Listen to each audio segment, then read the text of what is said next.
Hello everyone, नमस्कार। एक बार फिर से आप सभी का ढेर सारा स्वागत है लोधाई क्लासेस के बीए प्लेटफॉर्म पर। आइए शुरुआत करते हैं बीए फर्स्ट ईयर में। वैसे तो देखिए दोस्तों, बीए सेकेंड ईयर और बीए थर्ड ईयर के सभी सब्जेक्टों पर मैं आपको अब तक मॉडल पेपर प्रोवाइड कर चुका हूं।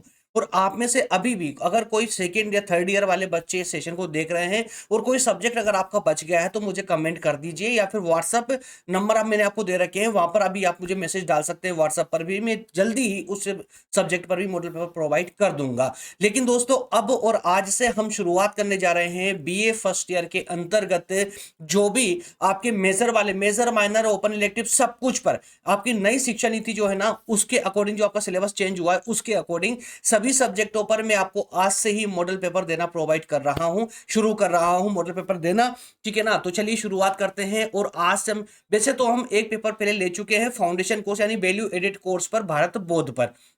ठीक है, लेकिन आज जो भारत बोर्ड की जो क्लासेस होने जा रही है, जिस जो मॉडल पेपर होने जा रहा है, ये भारत बोर्ड जो है ना वैल्यू एडेड कोर्स नहीं है, बल्कि इतिहास का मेजर में पेपर वन है। याद रखिएगा, इतिहास मेजर पार्ट वन है। जैसे कि मेजर में 3 सब्जेक्ट आपको पढ़ने हैं, तो उस मेजर के 3 सब्जेक्ट में जो पहला सब्जेक्ट है, जो पहला पेपर है ना, वो है आपका भारत बोर्ड। और आज इसी पर हमारी चर्चा होगी। आज मैं इसी से संबंधित जो भी मोस्ट से मोस्ट इंपॉर्टेंट जो क्वेश्चन होंगे ना, वो मैं आपको प्रोवाइड करने जा रहा हूं। तो चलिए शुरुआत करते हैं। जिन दोस्तों को अभी तक डर था कि क्या होगा, एग्जाम नजदीक आ चुका है, फेल होंगे या पास होंगे, पास होने की कोई संभावना नहीं है क्योंकि अभी तक कुछ पढ़ ही नहीं पाए। रीजन बहुत सारे हो सकते हैं, नहीं पढ़ पाए हैं। मेरे प्यारे दोस्तों, अगर नहीं पढ़ पाए हो ना, तो जो 15 क्वेश्चन मैं आज आपको देने जा रहा हूं मॉडल पेपर के माध्यम से, आप सिर्फ और सिर्फ इन्हीं की तैयारी शुरू कर दीजिए। मैं गारंटी लेता हूं आपका रिजल्ट बहुत बेहतरीन जाने वाला है। एग्जाम में एक भी क्वेश्चन आप छोड़कर नहीं आओगे, अगर पूरी ईमानदारी से आपने ये 15 क्वेश्चन फॉलो कर लिए तो। जी हाँ, तो चलिए शुरुआत करते हैं और देखते हैं कि वो 15 क्वेश्चन कौन से होने वाले हैं। तो फिर से रिपीट कर दूं, इतिहास के मेजर वाले बच्चे जिनका इतिहास मेजर में इतिहास है, उनका पहला पेपर भारत बोर्ड, कल सेकंड और परसों थर्ड पेपर कंटिन्यूअसली इसी तरह आपको मिलता जाएगा। और इनकी नोट्स यानी आईएमपी क्वेश्चन आंसर की नोट्स भी कहां से और कैसे मिलने वाली है, सेशन के लास्ट में मैं आपको बताने वाला हूं। तो सेशन के लास्ट तक जरूर बने रहिएगा और सारे क्वेश्चन देखकर जाइए। सारे क्वेश्चन जैसे जैसे क्वेश्चन मैं प्रोवाइड करूंगा आपको, उनका स्क्रीनशॉट ले लीजिए या फिर नोट डाउन कर लीजिएगा। चलिए शुरू करते हैं, लेते हैं आज का पहला क्वेश्चन। पहला क्वेश्चन है भारत बोर्ड के अंदर कि भारतवर्ष की भौगोलिक, सांस्कृतिक और ऐतिहासिक अवधारणा का सविस्तार वर्णन कीजिए। दोस्तों याद रखिएगा, यहां पर प्रश्न जितना बड़ा होता है ना, उतना ही आसान होता है। ये बात याद रखिएगा। क्यों? क्योंकि जो बड़ा प्रश्न होता है ना, तो उसमें आपके पास लिखने के लिए ज्यादा कॉन्सेप्ट मिल जाते हैं, और जब ज्यादा कॉन्सेप्ट आपको मिल जाते हैं लिखने के लिए, तो कंटेंट आपके पास भर भर के होता है। आपको सोचना नहीं पड़ता कि कितना लिखना हो, कहां से लिखना है, क्या लिखना है। बहुत सारा कंटेंट आपके पास में होता है। तो बड़े जो प्रश्न होते हैं ना, उनसे घबराइए मत, बल्कि खुश हो जाइए, मुस्कुरा लीजिए। और जब छोटे प्रश्न आए, और वो भी दीर्घ प्रकृति के प्रश्नों में, तो वहां थोड़ा सोचने की आवश्यकता है। जैसे कि अथवा वाले इस प्रश्न को पढ़ी, क्या बोला? भारतवर्ष की अवधारणा समझाइए। बस एक शब्द बोल दिया, अवधारणा समझाइए। अब इस अवधारणा समझाइए, अवधारणा में क्या क्या बोलना होगा। लेकिन इसका जो मुख्य प्रश्न है, क्या बोलता है कि भारतवर्ष की भौगोलिक, सांस्कृतिक और ऐतिहासिक अवधारणा का सविस्तार वर्णन कीजिए। तो यहां उसने क्लियर कर दिया कि भौगोलिक, सांस्कृतिक और ऐतिहासिक अवधारणा की बात करनी है। बात समझ आ रही है आपको? और आगे कहा है कि स्पष्ट कीजिए कि विविधता में एकता भारतीय राष्ट्र की पहचान कैसे है।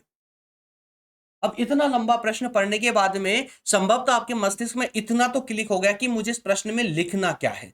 लेकिन जो अथवा वाला प्रश्न एक छोटा सा प्रश्न है, भारतवर्ष की अवधारणा समझाइए। जिन्होंने डिटेल में पढ़ रखा है ना, वही इस प्रश्न का, अथवा वाले प्रश्न का जवाब दे पाएगा। जबकि प्रश्न सेम है, एक ही है दोनों प्रश्न। दोनों प्रश्नों का उत्तर एक ही होने वाला, अलग अलग नहीं है। बात समझ आई? तो चलिए इसमें प्रश्न नंबर एक में क्या आपकी मेन टर्म है, तो यहां पर है भौगोलिक, सांस्कृतिक और ऐतिहासिक अवधारणा। क्लियर है? अवधारणा और विविधता में एकता राष्ट्र की, भारत की पहचान है, भारत की पहचान है, विविधता में एकता, इसको एक्सप्लेन करना है। क्लियर है?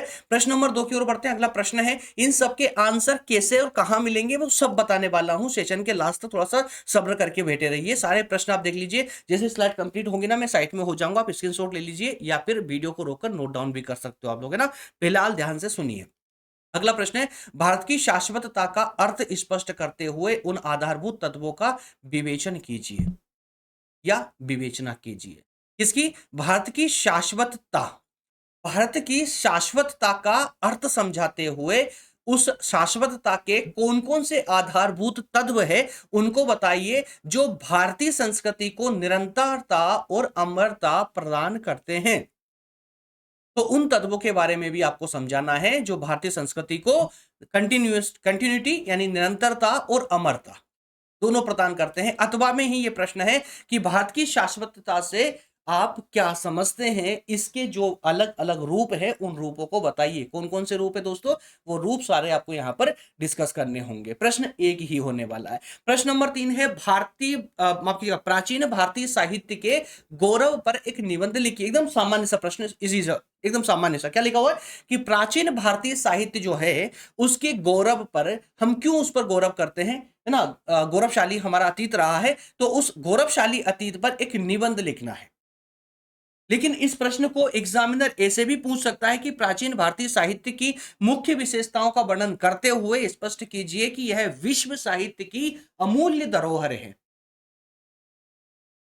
क्लियर हो पा रहा है ना आप लोगों को? चलिए मैं साइड में हो रहा हूं, जिनको भी स्क्रीनशॉट लेना स्क्रीनशॉट ले ले, या नोट डाउन करना नोट डाउन कर लीजिए, क्योंकि इन सभी का आंसर आप लोगों को निकालने हैं, है ना? मैं सब कर रख लीजिएगा। हाँ, एक बात और है, जिन दोस्तों को बिलीव है, जो कंटिन्यूअसली मुझसे क्लासेस ले रहे हैं, उनको ज़्यादा बोलने की मुझे आवश्यकता नहीं है, लेकिन जो नए छात्र हैं, जो नए बच्चे हैं, अभी-अभी आए हैं इस चैनल पर, उनको मैं बता दूँ, ये चैनल कोई आजकल का नहीं, बल्कि पिछले 8 सालों से मैं अब बीए वाले बच्चों को एक्सटेंड कर रहा हूँ। फर्स्ट ईयर ही नहीं बल्कि फर्स्ट, सेकंड, थर्ड ईयर तीनों ईयर तक। अगर आज आपने क्लास ज्वाइन की है ना, पहली बार क्लास ज्वाइन की है, तो थर्ड ईयर तक मैं आपको क्लासेस देने वाला हूं। ये तो एग्जाम टाइम चल रहा है इसलिए मैं आपको मॉडल पेपर दे रहा हूं, आईएमपी क्वेश्चन दे रहा हूं। लेकिन एग्जाम के तुरंत बाद में न्यू बैचेस स्टार्ट होगी, जहां पर मैं आपको कॉलेज स्टाइल में फुल डिटेल क्लासेस आपकी हर एक सब्जेक्ट पर लेने वाला हूं। सारे सब्जेक्ट में आपको पढ़ाने वाला हूं। अभी भी अगर आप इस चैनल की प्लेलिस्ट में जाकर देखेंगे ना, तो आप वहां पर पाएंगे कि मैं अभी तक कम से कम आपको 70 सब्जेक्ट, जी हाँ 70 सब्जेक्ट में आप अब तक आपको इस प्लेटफॉर्म पर पढ़ा चुका हूं। बीए के 70 सब्जेक्ट। लेकिन बीए फर्स्ट ईयर का चूंकि सब्जेक्ट पूरा सिलेबस चेंज हुआ है, नेक्स्ट ईयर में सेकंड और थर्ड ईयर का भी चेंज होने वाला है, तो न्यू जो शिक्षा नीति है उसके अकॉर्डिंग ही सारी क्लासेस एग्जाम के बाद में फिर से कंटिन्यू होगी। ये बात आप लोग याद रखिएगा, ठीक है? तो जो मॉडल पेपर मैं आपको आज दे रहा हूं ना, फुल कॉन्फिडेंट होकर दे रहा हूं और पूरे अनुभव पर आधारित है, इसलिए एक भी प्रश्न को छोड़ने की गलती मत कीजिएगा। और अगर छोड़ दिया तो बाद में पछताना पड़ेगा। और एक बात याद रखिएगा, आप बिलीव करें ना करें, मतलब इस मॉडल पेपर के अकॉर्डिंग तैयारी करें तो बहुत अच्छी बात है, नहीं कर रहे हो तो स्क्रीनशॉट लेकर के इन प्रश्नों का रख लीजिएगा। सिर्फ मेरे कहने पर एक बार एग्जाम से वापस आने के बाद में अपने क्वेश्चन पेपर के साथ इन प्रश्नों को मैच जरूर कर लेना, आपको सारी हकीकत आपके सामने आ जाएगी, है ना? चलिए आगे बढ़ते हैं, प्रश्न नंबर 4 की ओर बढ़ते हैं। अगला प्रश्न है वेद साहित्य पर निबंध लिखिए। क्या है? वेद साहित्य पर। जब लेकिन इसी प्रश्न को जब थोड़ा बड़ा करके एग्जामिनर को पूछने का दिल करेगा ना, तो वो क्या लिखेगा? वो बोलेगा कि भारतीय संस्कृति के आधार स्तंभ के रूप में वेद साहित्य का विस्तार सविस्तार वर्णन कीजिए, चारों वेदों की मुख्य विशेषताएं भी बताइए। क्लियर है? लेकिन अब इतना बड़ा प्रश्न था, अथवा में ये प्रश्न और ऊपर वाला जो मुख्य प्रश्न है वेद साहित्य पर निबंध, प्रश्न सेम ही है, अलग नहीं है। थोड़ा डीपली प्रश्न को अगर पढ़ोगे तो आपको समझ आ जाएगा। चलिए अगले प्रश्न की ओर बढ़ते हैं। भारतीय ज्ञान परंपरा में इतिहास दृष्टि क्या होती है? इतिहास दृष्टि किसमें? भारतीय ज्ञान परंपरा में। अथवा में दिया गया है कि भारतीय ज्ञान परंपरा के आलोक में इतिहास की अवधारणा को स्पष्ट करते हुए उसके उद्देश्य बताइए। क्लियर है? वहीं प्रश्न नंबर 6 है लिपि क्या होती है? भारत में लिपि के विकास का वर्णन करें। और अथवा में है भारत की प्रमुख लिपियों का वर्णन करें। प्रश्न दोनों ही सेम है। प्रश्न नंबर 7 को भी देख लीजिए, भाषा से आप क्या समझते हैं? भारत की प्रमुख भाषाओं का वर्णन कीजिए। और अथवा में है संस्कृत, पाली और प्राकृत भाषा को समझाइए। प्रश्न नंबर 7 प्रश्न कंप्लीट हो चुके हैं आपके। जिनको स्क्रीनशॉट लेना है ले लीजिए, जिनको नोट डाउन करना है वीडियो को रोककर नोट डाउन कर लीजिए। चलिए आगे बढ़ते हैं, अगले प्रश्न की ओर बढ़ेंगे। अगला प्रश्न प्रश्न नंबर 8 है कला से आप क्या समझते हैं। जी हाँ, कला क्या होती है और भारतीय कला की प्रमुख विशेषताएं बताइए। तो यहां पर दो टर्म पूछी गई मात्र, कला क्या होती है और इसकी विशेषताएं क्या है। क्लियर। प्रश्न नंबर 9 है भारतीय राज्य व्यवस्था में ग्राम स्वराज्य क्या है, इसकी अवधारणा बताइए। प्रश्न नंबर 10 है प्राचीन भारत में जनपद एवं महाजनपद की अवधारणा को समझाइए। तो प्राचीन भारत में जनपद और महाजनपद हुआ करते थे, उनके बारे में समझाना है। और अथवा में इसी प्रश्न को पूछा गया है कि प्राचीन भारत में जनपद से महाजनपद बनने की विकास की जो प्रक्रिया थी उसका वर्णन करें तथा उदय के प्रमुख राजनीतिक और आर्थिक कारणों पर भी प्रकाश डालें। ठीक है, उत्तर एक ही होगा, अलग नहीं होगा, याद रखिएगा। सिर्फ प्रश्न को पूछने का तरीका अलग है। तो अथवा वाले प्रश्न में अथवा बनाकर इसीलिए लाया गया है ताकि आप लोग समझ पाए कि इस प्रश्न को और किस प्रकार से पूछा जा सकता है। चलिए अगले प्रश्न की ओर बढ़ते हैं। योग एवं प्राकृतिक चिकित्सा के मूल स्वरूप को स्पष्ट करते हुए आधुनिक स्वास्थ्य प्रबंधन तथा चिकित्सा के क्षेत्र में उनकी उपयोगिता और महत्व का वर्णन कीजिए विस्तार से। वही प्रश्न नंबर 12 है प्रकृति मूल्य बोध से आप क्या समझते हैं, इसके जो अलग अलग पहलू रहे हैं उन पहलुओं को समझाइए। प्रश्न नंबर 13 है पर्यावरण संरक्षण से आप क्या समझते हैं, पर्यावरण संरक्षण के अलग अलग स्वरूपों का उल्लेख कीजिए। ये 13 प्रश्न कंप्लीट हो चुके हैं, स्क्रीनशॉट ले ले जल्दी से फटाफट, है ना। चलिए आगे बढ़ेंगे, दो प्रश्न इसके और बचे हैं दीर्घ प्रकृति वाले। तो प्रश्न नंबर 14 है भारतीय आर्थिक व्यवहार में कृषि पशुपालन और उद्योग, है ना, तीनों पर एक सेपरेट अलग अलग लेख लिखना है। और प्रश्न नंबर 15 है प्राचीन भारतीय आर्थिक संस्था के रूप में श्रेणी निगम और मुद्रा विकास का वर्णन कीजिए। तीन टर्म यहां पर भी आपको देखने को मिलेगी। तो 15 प्रश्न ये दीर्घ प्रकृति के। अब दे रहा हूं आपको 10 प्रश्न लघु प्रकृति वाले। लघु प्रकृति वाले कौन से, सिंगल कॉन्सेप्ट वाले, लघु या अति लघु, लघु ये दोनों ही इसमें समाहित होते हैं। वैसे तो एक बात ध्यान रखिएगा, आपके पेपर में 2 या 3 मात्र दीर्घ प्रकृति के प्रश्न आते हैं, 2 या 3 प्रश्न। तो ये 15 प्रश्न अगर आप कंप्लीट कर लेते हो ना तो दीर्घ प्रकृति के प्रश्न इन्हीं में से बन जाएंगे, लघु प्रकृति वाले प्रश्न भी इन्हीं में से बन जाएंगे और अति लघुत्री वाले प्रश्न भी इन्हीं से ही बनेंगे। लेकिन अब बचते हैं आपके एमसीक्यूज, मात्र एमसीक्यूज वाला पोर्शन बच जाता है जिसमें 5 या 10 नंबर के एमसीक्यूज आप लोगों से अलग अलग यूनिवर्सिटी के हिसाब से अलग अलग नंबर में पूछे जाते हैं। तो उनकी लगभग तैयारी इन 15 प्रश्नों से हो जाएगी और बाकी जो बची खुची तैयारी है वो आपकी अब मैं जो 10 प्रश्न लघु प्रकृति के दे रहा हूं उनसे तैयारी हो जाएगी। तो याद रखिएगा दोस्तों, 15 प्रश्न दीर्घ प्रकृति के, 10 प्रश्न लघु प्रकृति के, इससे बाहर जाने की कतई जरूरत नहीं है, इतना कर लीजिए पर्याप्त है। देखिए पहला प्रश्न है यहां पर ब्राह्मण और आरण्यक ग्रंथ क्या होते हैं समझाइए। ब्राह्मण और आरण्यक ग्रंथ, इनको अच्छे से एक्सप्लेन मतलब समझ के जाइएगा, इनको पढ़ के जाइएगा। प्रश्न नंबर 2 क्या है, जैन और बौद्ध साहित्य पर प्रकाश डालिए। प्रश्न नंबर 3 है संस्कृति की परिभाषा देते हुए भारतीय संस्कृति की विशेषताएं बताइए। प्रश्न नंबर 4 है कुटुंबकम, वसुदेव कुटुंबकम की अवधारणा को समझाइए। प्रश्न नंबर 5 प्राचीन भारत में गणराज्य पर टिप्पणी करें। प्रश्न नंबर 6 भारतीय काल गणना क्या है, इसकी विशेषताएं बताएं। प्रश्न नंबर 7 चिकित्सा के लिए आयुर्वेद की महत्ता बताएं। और प्रश्न नंबर 8 भारतीय आर्थिक व्यवहार में शुभ लाभ की संकल्पना क्या है समझाइए। प्रश्न नंबर 9 बृहस्पति के आर्थिक विचारों का उल्लेख कीजिए। प्रश्न नंबर 10 है कामांधक के आर्थिक विचार क्या है, संक्षेप में समझाइए। यहां पर एक प्रश्न में अपनी ओर से आप लोगों को दे रहा हूं कि कौटिल्य के आर्थिक विचारों को संक्षेप में समझाइए, इसको और नोट डाउन कर लेना। ठीक है, तो 10 प्रश्न आपके ये लघु प्रकृति वाले। तो इस प्रकार से आपके 15 प्रश्न दीर्घ प्रकृति के और 10 प्रश्न लघु प्रकृति के,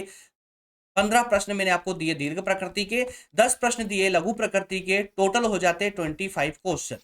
25 क्वेश्चन। अब इन 25 क्वेश्चंस के आंसर आपको कब कैसे कहां मिलेंगे दोस्तों, देखिए दो रास्ते हैं। एक तो यदि आपने ईमानदारी से पढ़ाई की है तो नोट्स बनाई होगी या फिर अच्छी सी बुक आपने परचेस जरूर की होगी। ठीक है, तो उन्हीं से आपको इनके आंसर बहुत ही आसानी से मिल जाएंगे।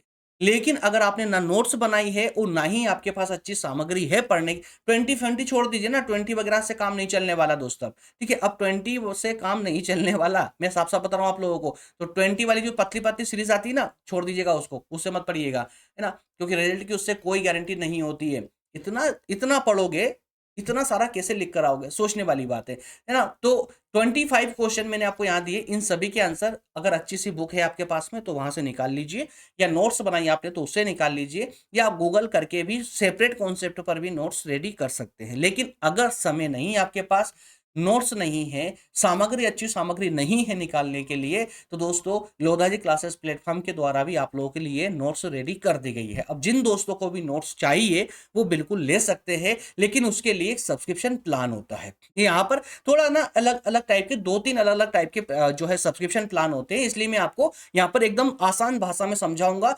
1 मिनट के लिए आप सेशन में और रुक जाइए। मैं आपको की देखिए, पढ़ने के बाद आपको समझ आएगा कि सारे क्वेश्चनों के आंसर सटीक रूप से प्रॉपर तरीके से लिखे हुए, कितने शब्दों में लिखे होना चाहिए, हर प्रश्न के साथ में उसके अच्छे उदाहरण भी होना चाहिए, ताकि अच्छे से हम पढ़ने के बाद उस कॉन्सेप्ट को समझ पाए।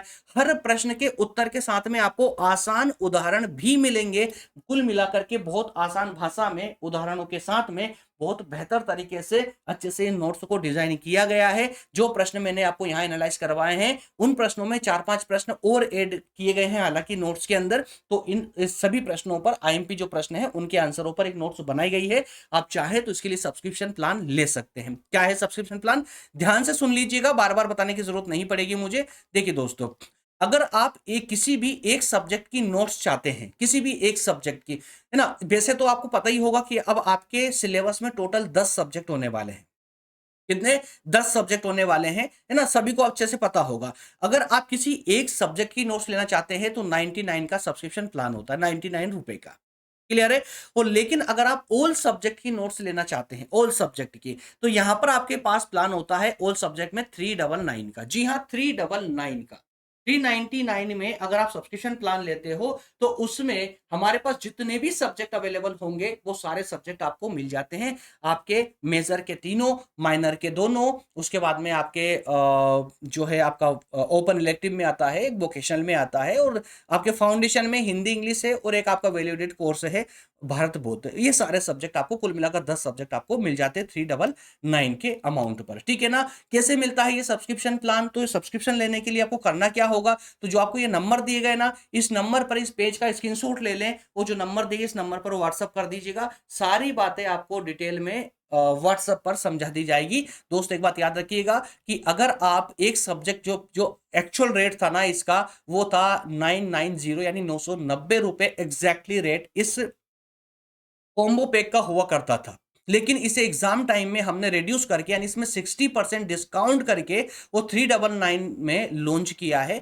तो आप अभी एग्जाम टाइम का लाभ ले सकते हैं, और 60% डिस्काउंट के साथ में 399 में आप सारे सब्जेक्टों की आईएमपी क्वेश्चन आंसरों की नोट्स प्राप्त कर सकते हैं। ओके फ्रेंड्स, से मिलेंगे नेक्स्ट सेशन में। सेशन अगर हेल्पफुल रहा है, आपको अच्छा लग रहा है, तो सेशन को लाइक जरूर कर दीजिएगा। और हाँ, साथ ही एक बात बिल्कुल मत भूलिएगा कि अगर आप नए छात्र हैं, अभी तक चैनल को सब्सक्राइब नहीं किया है, तो सब्सक्राइब जरूर कर लेना, बेल आइकन प्रेस कर लेना, ताकि सारे नोटिफिकेशन आप तक पहुंचते रहे। क्योंकि 3rd ईयर तक मैं अब आप लोगों के साथ में रहने वाला हूं।